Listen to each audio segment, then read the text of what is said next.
देखिए, नेपाल में जो कुछ हो रहा है उससे भारत के लिए कितना बड़ा खतरा है यह आपको समझना होगा। भारत के चिकन स्नेक के लिए कैसे दो फ्रंट से खतरा बढ़ गया है, जिसकी बात हमने सबसे पहले की थी।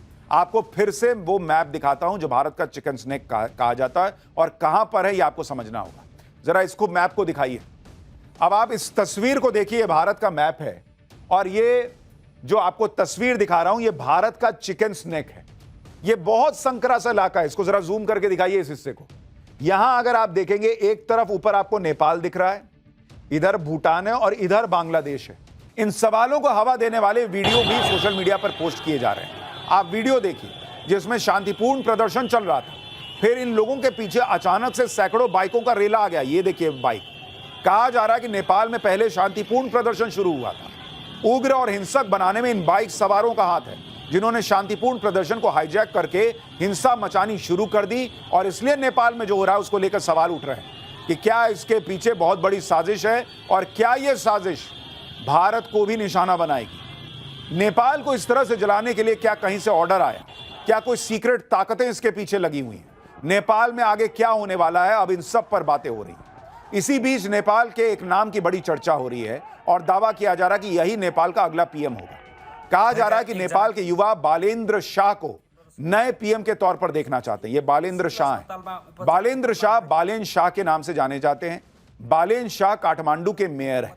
जेएनसी प्रदर्शन में जब सड़कों पर युवा उतरे तो बालेन ने फेसबुक पर लिखा था कि उनका पूरा सपोर्ट प्रदर्शनकारियों के साथ है।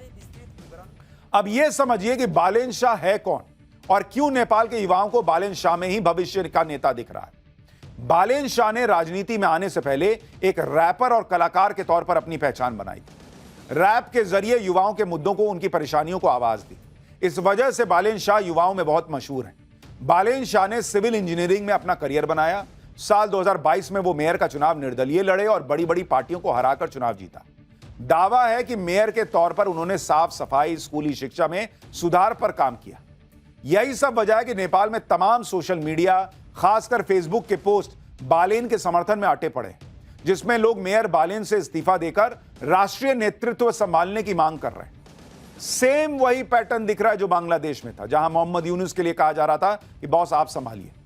जेन जी अपनी टाइमलाइन पर प्रिय बालेन अभी नहीं तो फिर कभी नहीं लिखकर उन्हें एक नई राजनीतिक पार्टी बनाने और देश को नई दिशा देने की गुजारिश कर रहे हैं। बालेन शाह उस वक्त भारत में चर्चा में आ गए थे जब उन्होंने भारत की फिल्म आदि पुरुष की रिलीज पर रोक लगा दी थी, क्योंकि फिल्म में माता सीता को भारत की बेटी कहा गया, लेकिन कोर्ट में उनका आदेश नहीं टिका। इसके अलावा बालेन शाह वो व्यक्ति हैं जो अपने ऑफिस में ग्रेटर नेपाल का मैप लगाते हैं, जिसमें उत्तराखंड, हिमाचल प्रदेश और सिक्किम के कुछ हिस्सों को नेपाल का बताया गया है। इसके अलावा जब KP Sharma Oli SCO meeting के लिए चीन जाने वाले थे तो बालेन ने यह मांग रखी थी कि केपी शर्मा ओली लिपुलेख का मुद्दा चीन के सामने उठाए। लिपुलेख भारत का हिस्सा है जिससे नेपाल अपना बताने में लगा हुआ है। यानी नेपाल में जो आंदोलन चल रहा है उसके पीछे जो बालेन शाह है उसकी नजर भारत को लेकर क्या रखती है, या भारत को लेकर उसकी सोच क्या है, कितनी एंटी इंडिया है, क्या है, वो आपको इन बातों से पता चल रहा होगा। इसलिए मैंने कहा कि जो बांग्लादेश में हुआ, नेपाल में हुआ, पैटर्न मैच हो रहा है। क्या बड़ी साजिश तो नहीं है? कहीं इसके पीछे डीप स्टेट तो नहीं है? बालेन शाह के बारे में एक और दिलचस्प चीज है कि वो सिर्फ नेपाल ही में ही नहीं, इंटरनेशनली भी बहुत मशहूर है। कुछ लोग तो उन्हें अमेरिका का भी करीबी बताते हैं। साल 2024 में बालेन शाह ने नेपाल में अमेरिका के राजदूत से मुलाकात भी की। साल 2023 में बालेन शाह को टाइम मैगजीन ने टॉप 100 उभरते नेताओं की लिस्ट में डाला था। सिर्फ इतना ही नहीं, न्यूयॉर्क टाइम्स ने बालेन की तारीफ वाला आर्टिकल छापा था। यानी बालेन शाह को अमेरिका बहुत पंप करता रहा है और इसलिए सवाल उठ रहा है कि क्या जो कहा जाता है कि अमेरिका ने, डीप स्टेट ने पहले बांग्लादेश में अपना आदमी बैठाया मोहम्मद यूनुस, और अब क्या नेपाल में अमेरिका अपना आदमी बैठाना चाह रहा है बालेन शाह।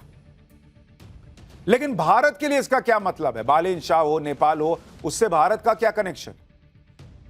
देखिए, नेपाल में जो कुछ हो रहा है उससे भारत के लिए कितना बड़ा खतरा है यह आपको समझना होगा। भारत के चिकन स्नेक के लिए कैसे दो फ्रंट से खतरा बढ़ गया है, जिसकी बात हमने सबसे पहले की थी। आपको फिर से वो मैप दिखाता हूं जो भारत का चिकन स्नेक कहा जाता है और कहां पर है यह आपको समझना होगा। जरा इसको मैप को दिखाइए।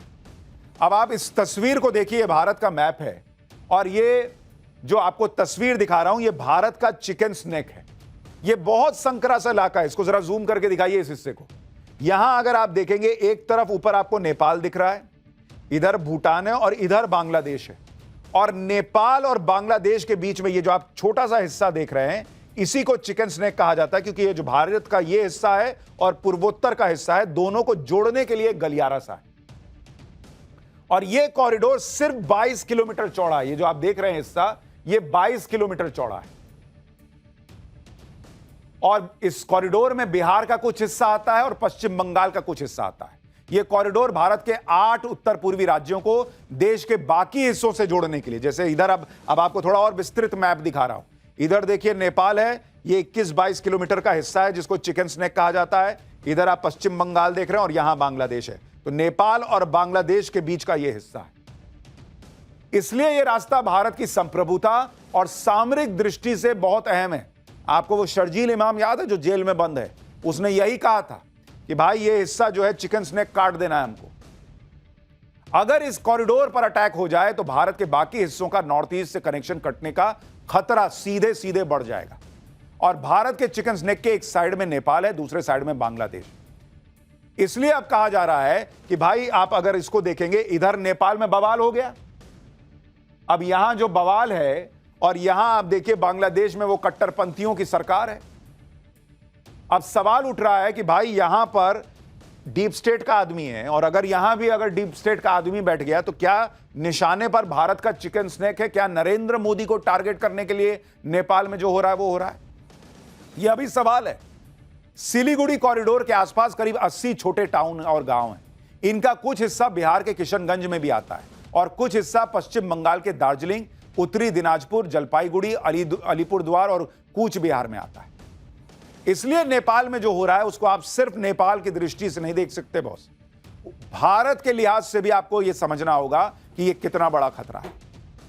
बड़ा खतरा यह भी है कि बांग्लादेश में इस समय जो सरकार है वो मोहम्मद यूनुस चला रहा है और वहां पूरा एंटी इंडिया एजेंडा चलता है। अगर नेपाल में भी ऐसा कुछ आगे हुआ तो खतरा हमारे चिकन स्नेक के लिए बढ़ेगा। और क्या अगर इसके पीछे डीप स्टेट है तो मोदी को न झुका पाने वाला डीप स्टेट क्या अब इस तरह से कुछ साजिश रच रहा है?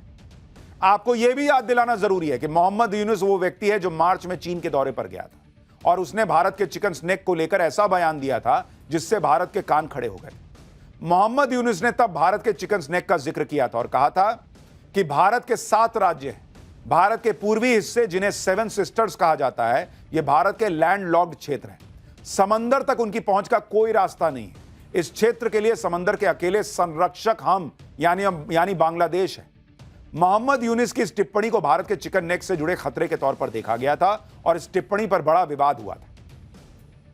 आप कड़ियां जोड़िए बॉस, अभी कुछ महीने पहले ये चिकन स्नेक की बात करता है मोहम्मद यूनुस, फिर आप देखिए कि पिछले महीने अगस्त में ही पाकिस्तान के डिप्टी पीएम और विदेश मंत्री इशाक डार, वो भाई बांग्लादेश गया हुआ था। यानी बांग्लादेश और पाकिस्तान मिलकर खिचड़ी पका रहे। 13 साल में यह पहला मौका था जब पाकिस्तान के विदेश मंत्री बांग्लादेश की यात्रा पर गए, वो भी तब जब ऑपरेशन सिंदूर में भारत ने पाकिस्तान की जमकर धुलाई की थी। इसी को देखते हुए पाकिस्तान और बांग्लादेश ने बरसों पुराने कड़वे रिश्तों को भुलाकर तेजी से रिश्तों को मजबूत करना शुरू किया। लेकिन आपके मन में यह सवाल आ रहा होगा कि पाकिस्तान बांग्लादेश को अपने साथ मिलाकर क्या ही कर लेगा, उसे क्या हासिल हो जाएगा? इस सवाल का जवाब है भारत का चिकन स्नेक। इतना ही नहीं, पिछले महीने अगस्त में ही असम के सीएम हेमंत बिस्वा शर्मा ने भी चिकन स्नेक पर मंडरा रहे खतरे की बात कही थी।